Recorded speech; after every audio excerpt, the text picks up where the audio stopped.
고덕강일 택지지구 마지막 분양입니다. 수도권 거주자시면 기회 있고요. 추첨제도 있습니다. 다 좋은데 문제는 분양가죠. 실거주 조건이 있어서 자금이 부족하신 분들은 청약 시도하기가 좀 힘들어 보입니다.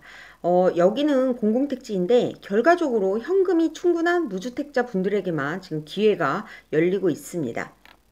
본격적인 실거주 의무 분양이 이제 시작이 됐습니다. 앞으로 서울, 수도권 이런 아파트들 많아질 텐데요. 사실상 모든 조건이 맞아도 이제는 돈이 없어서 청약 자체를 못 넣는 그런 경우가 또 생길 것 같습니다.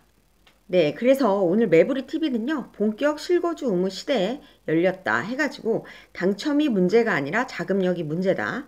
그리고 어쩌다 청약제도가 이렇게 됐는지, 그리고 그렇다면 앞으로 무주택자분들 어떻게 하셔야 되는지, 이 세 가지 이야기 위주로 이야기를 해보려고 합니다. 구독과 좋아요 부탁드리고요. 질문은 댓글로 부탁드릴게요.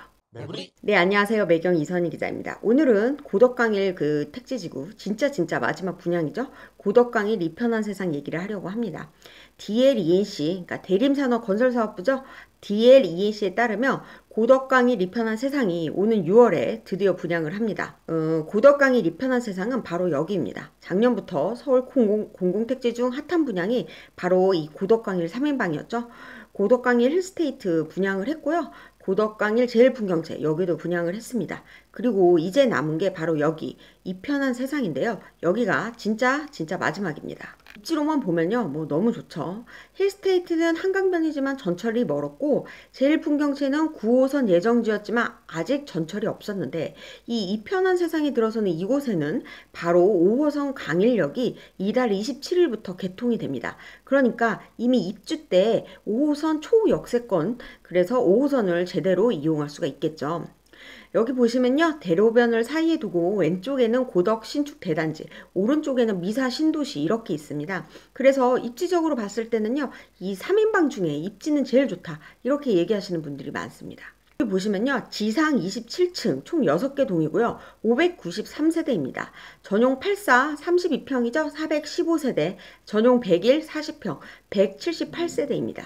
여기서 우리가 주목할 게 뭐죠? 네, 178세대 요 40평 요게 지금 추첨제 물량이 나오는 거죠. 50%와 가점제 50% 추첨제니까요. 약 89세대가 추첨 물량으로 나옵니다. 그리고 이 89 추첨 물량 중에서요.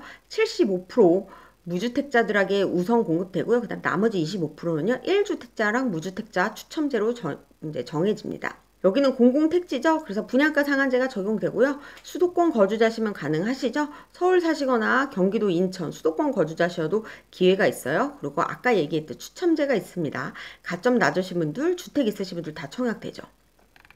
여기까지 보면 정말 좋습니다. 공공택지구 수도권 거주자한테도 기회가 있고 추첨제도 있고요. 그런데 사실 그렇지가 않습니다. 이게 보면요, 분양가가 우선 계속 올라가고 있죠. 그래서 힐스테이트의 경우만 하더라도 전용 84가 6억 9천에서 7억 9천이었고 101이 8억 9천9백이었는데 제일풍경채가 약 1억씩 더 높았죠. 그래서 84가 8억 3천에서 8억 9천, 101이 10억에서 10억 8천으로 9억을 넘겼었습니다. 그러면 이 편한 세상 어느 정도가 될 것이냐? 분양가가 계속 오르고 있고 입지나 이런 것을 봤을 때 아무래도 제일풍경채나 비슷하거나 아주 보수적으로 잡으면 제일풍경채랑 비슷하거나 아니면 그보다 높겠죠. 그러면은 이미 84가 사실상 9억에 육박해서 분양을 했는데 그럼 전용 84도 이미 9억을 넘냐? 그런데 아마 이제 국민 정서상 보수적으로 잡아서 전용 84까지는 중도금 대출이 되는 9억 딱 이하에서 끊고 전용 101은 제일풍경채 수준으로 10억에서 10억 8천 약 요 선이 될 것이라는 좀 예상이 많이 나오고 있습니다. 그러면 가격은 같은데 만약에 무엇이 더 다른가요? 지금 이번에 그 분양하는 이편한 세상이 좀 더 어떻게 보면 청약 실수요자분들한테는 좀 기회가 많이 없죠. 왜냐하면 이 아파트는 실거주 의무가 적용됩니다. 제일풍경채만 하더라도요. 2월 19일 전에 모집 공고가 나와서 전세를 놓을 수 있는 아파트였어요. 그런데 이번에 6월에 분양하는 이편한 세상은요. 실거주 의무가 붙습니다. 분양가 상한제가 적용된 공공택지 내 민간 분양은 최소 2년, 최대 3년 실거주 의무가 있습니다. 그러므로 전세를 놓을 수 없다는 얘기고요. 그럼 그 얘기는 뭐냐면요. 내가 입주 때 조금이라도 돈이 틀어지더라도 무조건 내 자력으로, 내 자비로 분양가를 100% 완납을 해야 된다는 것을 의미합니다. 전용 84가 8억 5천이라면요. 계약금 20% 1억 7천 내고 중도금 4회 40% 대출을 받고 중도금 2회 20% 1억 7천 자비로 내고 그 다음에 잔금 20%를 낼 때 그때 이제 우리가 또 입주를 할 때죠. 그때 이제 그 나의 시세에 맞춰서 주택담보대출을 받아서 그걸로 중도금 대출을 전환하고 부족한 부분은 내 자비로 채우는 구조입니다. 그래서 만약 그때 시세가 12억이라고 하면 최대 대출이 4억 2천까지 나오겠죠. 그래서 입주 때 4억 2천을 받아서 앞서 빌린 중도금 대출 3억 4천 갚고 잔금 1억 7천 쭉 8천을 갚고 내 돈 9천을 더해서 이제 입주를 하시면 됩니다. 결론적으로 내 돈이 최소 4억 3천은 있어야 한다는 거죠. 물론 여기서 시세가 13억, 14억이 되면 대출이 더 나오겠지만 그래도 결국 1억당 2천만 원씩 늘어나는 꼴이어서 큰 대세의 지장은 없죠. 사실 이때 최소 자본이 4억 3천이라고 했지만 우리가 발코니 확장비, 빌트인 가전 이런 옵션을 고려를 하며 옵션과 취득세를 고려를 하며 여기서 5천만 원 정도를 더 잡고 한 4억 8천 정도로 우선 예상을 해볼 수 있을 것 같습니다. 지금 여기 그 옆에 있는 이 미사 아파트가요. 지금 12억대에 형성이 돼 있어서 제가 이번에 지금 대출 시나리오를 짤 때는 한 12억으로 우선 가정을 했습니다. 그러면 전용 100일의 경우를 볼까요? 40평대는 아마 분양가가 10억에서 10억 8천대 제일분경채 기준으로 한번 적용을 해보겠습니다. 그럼 여기는 당연히 10억이 넘었으니까 중도금 대출이 안 나오죠. 그리고 입주 때 만약에 시세가 13억이라면 지금 인근 옆에 미사에 있는 이 아파트가 지금 똑같은 평수 딱 1평 적은 이 평수가요 13억이에요. 그래서 전용 100일은 13억이라고 가정을 하면요. 대출이 4억 4천 나와서 총 자기 자본이 6억 1천만 원 필요합니다. 이 정도만 되더라도 굉장히 해피한 케이스죠. 그런데 만약에 입주 때 15억이 넘으면요. 10억 5천 분양가가 전액 다 있어야겠죠. 그리고 옵션과 취득세 등등 고려하면 5천 정도를 더 추가로 잡아서 11억이 필요로 합니다. 지금 이미 옆에 고덕 왼쪽에 있는 대단지들은요 다 15억이 넘었기 때문에 사실 이 아파트 40평대 전용 100일이 입주 때 15억이 안 넘으리란 보장은 없습니다. 지금 굉장히 저희가 보수적으로 잡아서 옆에 미사랑 비교해서 13억이라고 잡았는데 만약에 지금처럼 집값이 계속 오르고 고덕 대단지나 미사가 계속 올라서 입주할 때 2, 3년 뒤에 15억이 넘을 수도 있는 거죠.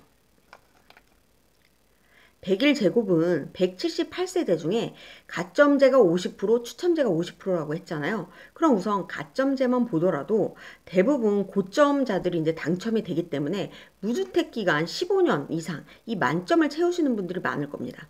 그러면 무주택으로 15년 이상 살면서 현금이 10억 있는 분들이 지원할 수 있다는 얘기입니다.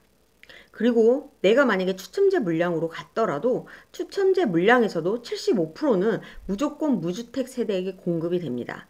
그러니까 내가 과거에 뭐 집이 있었을 수도 있고 뭐 그렇지만 아무튼 중요한 거는 현재는 집이 없는 현금 10억 이상 동원할 수 있으신 분들이 지원을 하실 수 있다는 얘기고요. 물론 여기서 유주택자 1주택자도 1주택 처분 조건부로요. 추첨제에 들어가실 수 있습니다. 이 경우는 아무래도 기존에 있는 주택을 처분을 하고 분양가를 낼 수가 있으니까 조금 낫겠죠. 그러면 이쯤 되면 또 이런 생각이 들 수 있습니다. 아니 저기는 공공택지인데 10억 있는 서민들, 10억 있는 실수요자를 위한 청약인 게 말이 되느냐. 분양가 상한제 실거주 의무가 있고 또 15억 초과시 대출이 금지되는 규정으로 인해서 앞으로는 이런 9억 넘는 아파트들은 무조건 분양가의 100%는 안전하게 갖고 있어야 청약이 가능하고 9억 이하는 분양가의 60%는 있어야 그래도 좀 안전하게 청약이 가능하다는 거죠.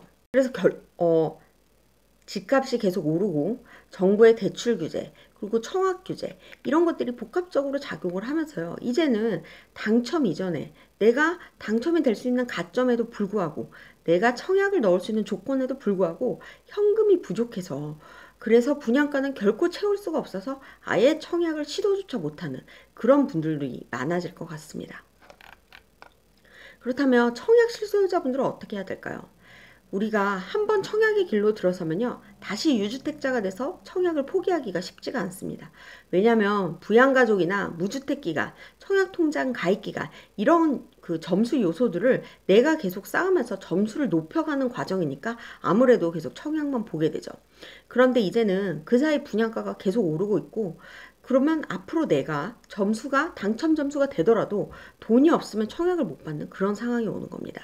예전에는 내가 돈 착실하게 저축하고 딱 가점이 돼서 딱 청약이 당첨되면 딱 그걸로 대출도 나오고 다 이렇게 그냥 입주해서 내 집 마련하고 이런 게 다 해결이 됐습니다. 그런데 지금은 청약이 당첨되더라도 대출이 안 나올까 걱정해야 되고요. 그 다음에 내가 청약에 당첨될 수 있어도 애초에 분양가를 다 채울 수가 없어서 걱정해야 되는 상황이 된 겁니다.